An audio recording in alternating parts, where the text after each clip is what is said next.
I have a story idea, and I'm hoping that we can see ways to make it more wild and really sort of shake things up from what I have. Okay. I'm trying to shorten it down, but my character, the protagonist, is a male in his 30s. We'll call him Derek, and he's always been a techie. He majored in computer science. He had a Commodore 64. He's always been very heady. And flash forward many years later, he gets a very lucrative job at a Fortune 500 company where he's in charge of the sort of IT department and their security. And it's a dream job, but he's totally bored. There's nothing, he knows exactly what his life is, and he's completely bored. He becomes a workaholic. He doesn't really meet any romantic partners until one day he goes to a coffee shop and a very attractive young woman asks for help with her computer. Well, it turns out, unbeknownst to him, he's been targeted by a rival company, and they want to use her to seduce him so that they can get into the company's mainframe and find out trade secrets. So her name is Skylar. What a perfect name for that character. And at first, when he realizes he's being used, he's upset, and then he realizes he doesn't care anymore. And he's willing, because his life really wasn't what he wanted, and he's fallen in love with this woman, and he knows that he's being manipulated, and he doesn't care. So he feels that he can change Skylar and give her a better life, and that, anyway, help me out here. How can I make this story better, give it more sort of a wow factor, really shock people with it? Well, it's not just mere shock value. It's the thing that I would focus on first is, what's his name again? Derek? Derek. Would be a good, strong dilemma for Derek, being trapped between two equally unacceptable alternatives. A good example of that would be in the movie Training Day, where the Ethan Hawke character, Jake, is caught in a good, strong dilemma between his ambition to make it onto the Denzel Washington character's undercover narcotics squad, his ambition, he's very ambitious, and his moral compass. Because he's willing to do anything to make that squad, because he wants to make detective and get his own division, become a high-ranking cop. And his ambition is his weakness. So he's overly ambitious, and yet he has a strong moral compass too. So as Alonzo drags him deeper and deeper into basically the trap that Alonzo has set for him, his ambitions are being realized. He's moving forward aggressively and seeing a path, but that also includes corruption and questionable activities. So his moral compass is rebelling. So he can't let go of his ambition. Nothing will make him let go of his ambition, but he can't let go of his moral compass either. And they're really equally strong. So that's an example of a good, strong dilemma. So the first thing I would focus on is a potential dilemma for Derek, because there's either a dilemma inherent in the story idea that you've pitched, or there isn't. If it's there, then I want to isolate it and then amplify it to maximize its strength. If it's not there, I would experiment with creating one. And I'm not trying to force a dilemma onto it, because the story is the most important thing. But a good, strong dilemma can amplify the dramatic power of a story. And so I look at the possibility of creating one without forcing it or bending the story out of shape. In this one, it seems like there is a dilemma kind of sitting on the surface. In other words, I'm not having to go, is there one in there? I can see it right there, because it's unacceptable to go along with the manipulation. And generally the dilemma kicks in somewhere around the end of Act 1. You have to live with the character for a while, get to know them, get to care about the protagonist, and for the story to develop to the point where somewhere around the end of Act 1, the protagonist finds him or herself caught in a dilemma of magnitude. Magnitude means significance to an audience. Does it hit them where they live? Does it grab them? Is it important? Like, you could have a dilemma that it's unacceptable to wash the car, it's equally unacceptable to mow the lawn. That is, in fact, a dilemma, but it's not going to grab an audience. It doesn't have magnitude. So if after a whole Act 1, he's noticing that he's the subject of a manipulation, and he's like, I'm not going to allow myself to, I'm not going to fall for this. I'm not going down that road. And yet, we're looking for something that's equally unacceptable, that like, it's unacceptable to let go of this kind of wild card that has disrupted his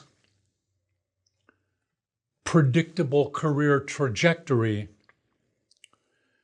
which reminds me of the story of the musician Sting of the Police. He was the headmaster of a girls' school in England, and he said at one point he had a flash where he could see the whole rest of his life in this really predictable path, and he was like, whoa, I am not doing that. Like, let me out of here. And he's like, he's like, I like music. I'm gonna chase that hard. So there's something similar in Derek going, I don't like the trap that she's leading me into, but I do like the trap she's leading me into.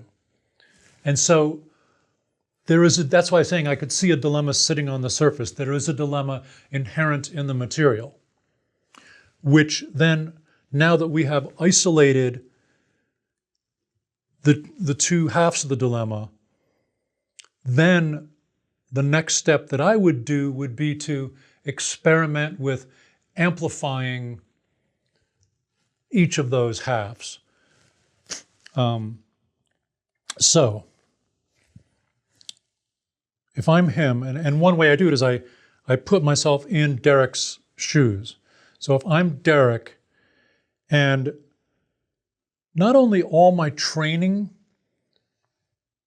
in terms of security and IT and lockdown and watching the company's back and keeping predators out and knowing that they're out there, trade secrets and all that kind of stuff,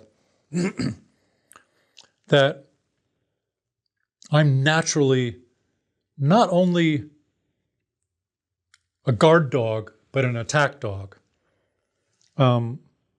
So like, it's unacceptable to let anybody outsmart me in this stuff, because I'm protecting my master, and I'll take a bullet for them. It's the attack dog, the Secret Service, all that stuff is kind of like wired into him. And there's a professional ferocity that like, nobody's getting around me. I'm the goalie, nobody's scoring on me. And I don't care if I dislocate my arm and I never play again, they're not putting that puck in that net. The more that aspect of his personality can be amplified, the more, what we're doing is we're jacking up that side of the dilemma by playing what if with what are the things that, it's like putting a jack under it and jacking it up a little. And at first it'll go right up, and then it'll be like you can still get one more click out of it, and like, what's the most intense you can make it? And there's a variety of factors that would inform that and go into that. One of the things you see often is a past failure, where he's not going to let it happen again, and maybe that goes hand in glove with a character defect on himself, but it's really just like my dog will die to keep you from hurting my kids, that kind of thing. You are not getting past that watchdog. So amplifying that. And then And you can see how that it's not that hard to beef that up, to make him a ferocious guard dog. And yet, because he's also like bored, dead-ended, and potentially also has that kind of revelation that Sting had of like, oh my God, I can see the whole rest of my life, and I'd really rather shoot myself than go down that path. So there's something that awakens a rebellious streak in him, an adventurous streak, a kink, just a fascination with this young woman. And it's almost like an opportunity presents itself to break out of jail. So it's kind of a wild streak in this character. It's almost like a tiger that's been raised in a zoo and is domesticated in a lot of ways, get its food delivered to it, all that stuff, but some of its wild instincts arise, and it has a profound hunger to pursue that. And the thing to also bear in mind that as I'm playing with this is wildly unformed in my mind. So that I'm literally sitting here with a couple things in my hand and nothing else. So I can see how to amplify that part of him that is no way you're getting around me over my dead body. But then what I'm also looking at, and I got that, that's not going away. That's not so hard. We can probably complicate that as the story progresses, or we'll stumble over ways that are obvious that we haven't noticed yet to make that even stronger. But that's not complicated from one point of view. This is an interesting puzzle to make this side of the dilemma more unacceptable, more powerful, more dynamic. And so all the reasons why he can't let go of the opportunity that she presents, including her. He's just fascinated with her as a possible mate, even if he's already married, or maybe his marriage is dead end, who knows? These are all things to play with as you play what if with the dilemma. But that part of him, for instance, like a crazy what if, like in Lethal Weapon, he goes home and puts a gun to his mouth and is thinking about suicide. Like he's so dead end in this job and hates it that maybe he's attempted suicide before and nobody ever knew. I don't know. Maybe he just plays with a rifle, with a handgun at home. That would complicate. It gives him more of a flaw, which you tend to want to have, and complicates his approach to the riddle that she presents for him internally. I think that clearly, if he's great at his job, that he has several different options. Like he could just shut her out and walk away, but then there's no dilemma, there's no story, but that's one of the options. Once he begins to notice what she's up to, he's like, I'm out of here. Screw you. Why would you do this to me? And you're not my friend, and we're not going down this road. And he just pulls the plug and it's done. Maybe they got into a little bit of something and he just covers it back up or changes something, and what they got didn't amount to anything, and he just drops the firewall on them. But what you're suggesting is quite a bit different than that, is that part of him which is starving for some fresh air can't let go of this opportunity and won't. And even if it ends up that he ultimately goes over to the dark side and completely betrays his company, and that gets him out of his trap, it's like the bear chewing its leg off to get out of a leg hold trap, that may be one of his options, or that may be... See, there's one thing to be trapped in a good, strong dilemma, and that generally kicks in around the end of Act 1 after we've gotten to know the character and get the story developed to a point. That dilemma builds in intensity all throughout Act 2 until around the end of Act 2 it comes to a critical juncture where it comes to the make or break point, because with dilemma, you really can't choose either way. Like Jake in Training Day cannot let go of his ambition and cannot let go of his moral compass.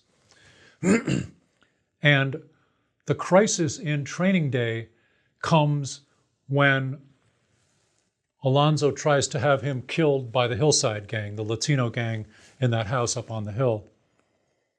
And they're about to blow his brains out in the bathtub. I'm not going to say anything more about the story because I don't want to spoil it for people who haven't seen it. But that's partway through it. I'm not going to talk about the ending at all.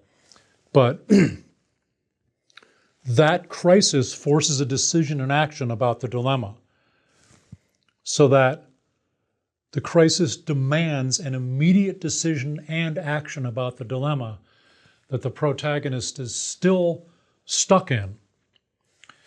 And the protagonist, once the dilemma comes to this critical juncture, the crisis, which is out around the 3/4 point in the story, the protagonist has to make some kind of decision and take some kind of action that breaks the paralysis of the dilemma. So they're now in a fight to the finish to try to resolve the dilemma. So as I'm wrestling with Derek's dilemma and looking at amplifying it, making it more powerful, more riveting to the audience, and part of that is playing crazy what if. That's what I'm talking about, like, don't settle for the easy choices. How far can you take it? How much can you make this protagonist scream because of this dilemma?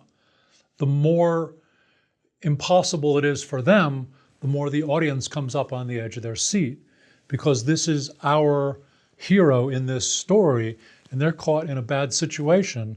And if that dilemma is universal, which you tend to want to do, then the audience is sitting there going, I understand this dilemma because I'm caught in something like this. Of like a duty versus honor dilemma or whatever. That may not be, that's not necessarily, and that's probably not a good description of this particular dilemma. But let me retrack and articulate his dilemma with that level of simplicity. So duty and honor is definitely there. No way they're getting around me. But no way am I letting go of this whacked out left-handed opportunity that blindsided me and reawakened my starvation for adventure and freedom and unpredictability. So really, it's a security versus adventure dilemma, which is very universal. Like, no way am I letting go of my security, but there's no way I'm letting go of my adventure. It's like, it sucks being a bank teller, but it sucks trying to make it as a painter living on peanut butter sandwiches. I can't let go of the security, but I can't let go of my need for adventure. So I think that's an accurate representation at first glance of Derek's dilemma. So and I would say that he has a part of his personality makeup is a deep-seated need for security and predictability and to be a good watchdog. But there's also the contradictory part of his personality that's starving for adventure and fresh air and to get out of that cubicle and start really living life. So not only does Skylar and her masters present an unexpected opportunity, but that the deeper Derek gets into, as you progress through Act 2, and this dilemma gets more and more intense as things keep ratcheting up, that it becomes more acceptable to let them get around him, but it's also more unacceptable to let go of this dynamic once-in-a-lifetime opportunity. And, and some of that would probably have to do with the nature of the business that he's protecting and the intentions of the predator who's operating Skylar. And those are things to play with. For instance, is the company that Derek works for, maybe the more Derek is exposed to what Skylar is talking about and probably what her boss is telling her to say, maybe Derek begins to perceive that the company he's vigilantly protecting is actually either a criminal operation or is doing something morally reprehensible that makes this side stronger, but maybe what they're going to do with it is highly questionable or criminal or whatever. So the need to protect. So there's story possibilities that can go in wildly different directions. And, so much of that has to do with your intention as a storyteller, where you want to steer the story versus listening to the story. Like,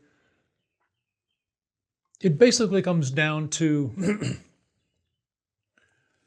what the tools that you're using as a dramatist suggest in terms of story possibilities and dramatizing the material so that it stays actable and gripping to an audience. There's like the demands of the story and the demands of the tools, and you want to really listen to both of them. The tools will suggest certain things, the story will suggest certain things, and you want to really factor them both in. Like the techniques of the various tools involved may suggest that you steer the story in this direction, but your intention as a storyteller, or as the story takes on a life of its own, it may really want to go in this direction, and you want to really be responsive to that. The story is the most important thing. The tools are mere technique that can help you shape the story to make it work dramatically. So it's a give and take between what the story, the energy that the story brings to the table, and your intentions for what the story brings, versus the technique that you bring to the table. So it's kind of like a synthesis of the two. And so, as I work with making the dilemma more and more intense and riveting and entertaining or compelling, it may be a brutal thriller, so it's not like an action comedy at all. So entertainment value is absolutely like, how's this going to turn out? I can't look away. Somebody's going to die here. It can be brutally intense and really riveting. So it's not like entertainment value and like, ha ha, funny, but it's just like they couldn't pay you to leave the theater before it ends. So that as I build that dilemma toward the critical juncture around the end of Act 2, when that dilemma becomes a crisis and forces an immediate decision and action about that dilemma, now that it's gone critical, it's like a gun to the head that demands, you don't get to contemplate your dilemma from a distance anymore, going, what am I going to do when it goes critical? Now it has gone critical, and it's like the gun is to the head, and you got to make a decision right now and take an action. And you're like, I can't make a decision. So it's riveting. But as I'm amplifying the dilemma, what I'm looking at is the point on the horizon that it's all going to converge toward at the 2/3 point around the end of Act 2, that what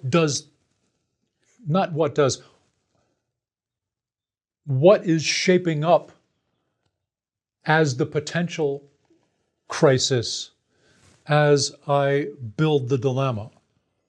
In other words, there could be a whole lot of factors that go into constituting the crisis, which informs the trajectory of the dilemma. Because often a crisis is all the worst possible stuff happening at the worst possible moment. And sometimes the crisis can involve that it's not like all catastrophic failure all at the same time, which is definitely part of a crisis where everything's caving in on you at the worst possible moment. But it can also be like that you're right on the edge of succeeding right as it all goes to hell. You're like, I'm an inch away from pulling this off. I had a way out. I can do this. And it all cascades into failure. So it's not all just, it's all going wrong, but part of it is it's all going right. And this is the worst possible thing at the worst possible moment. So it's a mixture of the two. And so as I build the dilemma, the possibilities for the crisis inform the choices that I'm making. Because it's like, how can I make this as gripping as possible as it gets denser and more complex and more compelling? And that's where, like what I'm talking about don't make sedate choices. It's about entertainment value, it's about outrageousness. And that doesn't mean just mere wacky stuff or blowing more things up, but it's like, as he wrestles with his dilemma, as things get more and more intense, she, I would think, is perhaps flowering as a person in their relationship, that she's like the best thing that ever happened to him.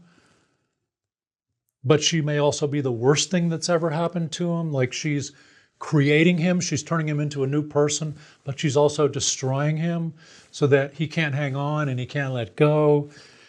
And she's like wildly the love of his life, but he still can't jump ship because he's going to lose his life maybe in the process of making his life. So it's an aggressive experimentation with pure storytelling and pure technique, and synthesizing the two, where the technique suggests ramping up the intensity more and more and more until it's at it's like at a point of the engine is screaming and about to vibrate to pieces. And then everything really goes wrong at that, like at the worst possible moment, a whole other monkey wrench gets thrown into the thing. So it's all like playing with options. Is that helpful? Yeah, I love Okay. it. I love it. And I'm wondering, is there something And like... that's just dilemma. That's just one part of one of the 7 tools. But that's where I go first. Right, and I'm wondering where could like a meteor come from another planet and just destroy all expectations? Because we figure there's probably going to be 2 outcomes, one of 2. Either he's able to quote unquote save her and give her this good life maybe she never had, and that's why she would do such a thing, and she needed the money and she got in with some bad people. Or he has such a strong moral compass that he's going to say, sorry, I can't do this. I not only am I going to ruin my career, but my parents and all my high school friends and college friends, they're never going to see me the same, and I'm going to end up in the papers. And so, but then what could be a third thing that could just come from nowhere that we don't see? Because Right. those seem like two likely outcomes. Well, there's two avenues to explore in that question, one of which has to do with informal logic. They talk about dilemma as being caught on the horns of a dilemma, two equally unacceptable alternatives. Either one will gore you. You can't go either way. And they talk about different ways to resolve a dilemma. One is that you can pick one of the horns or the other. You can pick one of the unacceptable alternatives and go all the way, become a revolutionary with her, destroy the company that he was in, or throw her to become a more rigorous guardian of the, he could pick one of those two unacceptable alternatives and go all the way with it and resolve his dilemma. Or by thinking on his feet, he could come up with a radically third alternative in which he's not choosing either one of the things that he was trapped in. It's like somebody saying, you got to go through that door or you got to go through that door. And by thinking on your feet, you get a chainsaw and cut a third door and go out that way. It's about by thinking on your feet, you come up with a creative resolution. They call it the third path in the science of dilemma. And so often in a story like this, the protagonist does find a third way out. There's a great example of that in The Firm. But let me just say, spoiler alert. And if you haven't seen The Firm, which is a phenomenal movie, hit pause, fast forward a little bit, because it's a great example, but I don't want to ruin the movie for people either. So in The Firm, Tom Cruise is in this high-paying law firm, and he finds out it's actually owned by the mafia, and he gets put in a good, strong dilemma by Ed Harris, this aggressive FBI agent, who says, you have to bring us proof that they are involved in a criminal enterprise, or we are going to ruin your life. And if he brings proof, then he violates his oath as a lawyer. If he does what the FBI wants, he'll be permanently disbarred because he divulged client privileged information. But if he doesn't do what they're saying, they'll ruin his life. It's something like that. I don't know if I'm saying it exactly right, but it's very much in the ballpark. He finds a creative third way out in that when one of the people he's working with mentions that they have been systematically overbilling him, which they're doing to everybody, and they make a lot of money on that, and it's criminal. The client that he's talking to says, what they don't realize is when they put a stamp on this, that became a federal crime. And Tom Cruise's eyes light up, and he's like, yes, and each single act is punishable by, $10,000 fine and 10 years, and each one of those. And he goes, I just studied that for the bar exam. And he's like, and so what he does, he does not do what the FBI demands of him, but he does not go down with this criminal law firm either, is that he gives the FBI proof of them systematically overbilling the clients through the mail, each of which is a federal crime. And it wasn't this huge bust that the FBI wanted, but a lot of little busts that have real teeth and add up to a lot of prison time, but it's a lot of hard work for the FBI. But he gave them, by the letter of the law, what they were demanding without violating attorney-client privilege. So he skated between these two equally unacceptable alternatives by coming up with a radical third alternative that conclusively resolved his dilemma and made for a satisfying ending to the movie. And so that would be the type of thing that could work very well in this type of story.